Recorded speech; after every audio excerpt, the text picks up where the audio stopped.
ঠাকুরগাঁও সীমান্তে গত 4 সেপ্টেম্বর ভারতীয় সীমান্ত রক্ষী বাহিনীর গুলিতে খুন হয় বাংলাদেশি কিশোর জয়ন্ত কুমার সিং। এখনও শুকেনে 14 বছর বয়সী স্বর্ণা দাসের রক্তের দাগ। অথচ পূজা উপলক্ষে ইলিশ পাঠানোর আবদার জানিয়ে বাংলাদেশ সরকারকে চিঠি দিয়েছে ভারত। ভারতের একটি প্রতিষ্ঠান হিন্দুস্তান টাইমসের বাংলা সংস্করণে প্রকাশিত এক খবরে জানা গেছে এমন তথ্য। পদ্মার ইলিশের জন্য সারা বছর মুখিয়ে থাকেন কলকাতার মানুষ। ভারতের আশীর্বাদে ক্ষমতায় থাকা শেখ হাসিনার পতনে দেখা দিয়েছে অনিশ্চয়তা। প্রশ্ন উঠেছে, এবার পুজোয় দারুণ স্বাদের মাছটি কি খেতে পাবে ওপার বাংলা জনগণ? সাবেক প্রধানমন্ত্রী শেখ হাসিনা প্রতি বছর উপহার হিসেবে ভারতে পাঠাতেন ইলিশের চালান। দেশ থেকে পালিয়ে এখন নিজেই আছেন দিল্লির আশ্রয়ে। এমন পরিস্থিতিতে বাংলাদেশ সরকারের কাছে ইলিশ রপ্তানির আবেদন জানিয়েছে দেশটির ফিশ ইম্পোর্টার অ্যাসোসিয়েশন। তবে দায়িত্ব নেওয়ার পরপরই ইলিশ রপ্তানি না করার কথা জানিয়েছিল বাংলাদেশ সরকার। গত 3রা সেপ্টেম্বর মৎস্য ও পানি সম্পদ উপদেষ্টা ফরিদ আক্তার বলেছিলেন, প্রতি বছর দুর্গাপুজো বাংলাদেশ থেকে ভারতে ইলিশ উপহার পাঠানো হয়, তবে এবার সে দেশে কোনো ইলিশ যাবে না। অক্টোবর মাসের প্রথম দিকে শুরু হচ্ছে দুর্গাপুজোর আয়োজন। প্রতি বছর উৎসবের আগে প্রচুর পরিমাণে পদ্মার ইলিশ পশ্চিমবঙ্গে রপ্তানি করত বাংলাদেশ।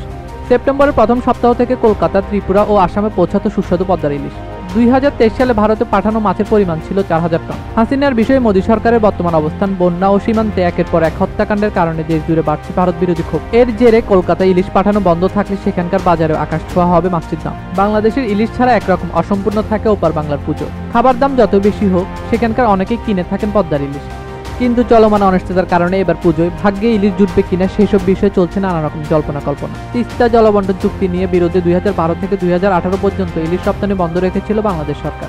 তবে বন্ধুত্বের খাতিরে নিয়মের তোয়াক্কা না করে ইলিশের বড় বড় চালান পাঠিয়েছে ভারতের পূর্ণ মিত্র শেখ হাসিনা।